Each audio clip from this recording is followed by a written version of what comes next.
Hello les découvreurs et bienvenue à Food Découverte. Hello.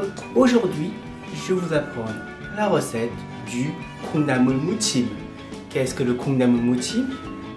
C'est des pousses de soja qu'on va donc mariner pour un accompagnement. C'est les pousses de soja que vous voyez dans les restaurants coréens. Pour ce faire, il vous faudra 400 g de pousses de soja, une cuillère d'huile de sésame, une demi-cuillère à café de sel, une autre demi-cuillère de sel pour mettre dans de l'eau, une cuillère à soupe de poudre de piment, une demi-cuillère de ail haché, bon c'est vert chez moi, hein, je vous l'ai dit la dernière fois, une cuillère à soupe de sauce soja et quelques graines de sésame. Passons à la préparation. Voilà, dans une casserole ou dans votre poêle surdimensionné, où vous avez remplir d'eau, vous allez mettre votre demi-cuillère de sel dessus, allumez le feu à pleine puissance et on va attendre l'ébullition. Voilà, quand l'eau commence à bouillir, nous allons introduire nos pousses de soja, donc les 400 g, pendant 3 minutes.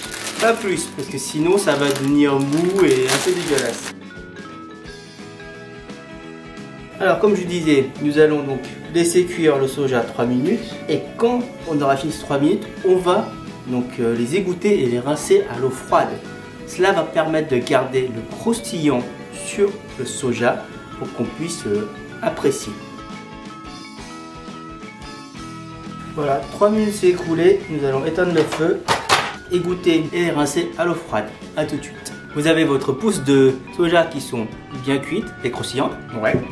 À cela, vous allez rajouter donc, votre sel. Donc, je vais peut-être rajouter un peu plus de sel. J'aime bien manger un peu salé. Donc, si ce n'est pas votre cas, gardez la quantité. Vous rajoutez donc votre ail haché. Bon, mon ail haché est vert parce que je ne sais pas pourquoi il s'est transformé en vert. Mais j'ai vu sur internet, je peux le consommer. Vous mettez une cuillère à soupe de sauce soja, les poudres de piment, votre cuillère à soupe d'huile de sésame et vos graines de sésame. Et vous allez mélanger le tout. C'est pas la peine de mélanger très fort, hein. Juste secouer petit à petit pour que tout se mélange correctement. Voilà, après avoir bien mélangé, vous allez goûter et assaisonner à votre façon. Moi, il me manque un peu de sel. Franchement, je pense que je suis addict au sel actuellement.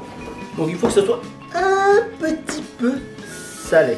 Bon, attention, hein, moi j'ai mis du sel parce que j'aime bien manger salé, mais sinon vous pouvez juste arrêter là où vous avez eu l'assaisonnement. Et voilà, c'est prêt. Passons à la dégustation. Voilà, donc 콩나물 무침, ça donne ça. Je me cache mon truc.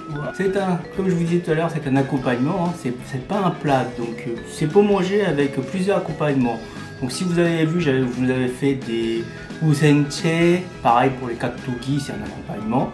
Donc comme tout accompagnement, bon bah j'ai pas de riz, donc je vais juste le manger pour vous. Voilà. Il est vraiment pas mal. Alors pour ceux qui veulent un peu plus de goût, vous pouvez rajouter quelques lamelles de poireau. Ça va augmenter un petit peu le goût du soja et donner un peu plus de goût fort. Mais bon, pour les Français, je vous conseille pas. Voilà, c'est tout. C'était tout pour aujourd'hui. Je vous dis à la prochaine et surtout, restez en bonne santé. Ciao!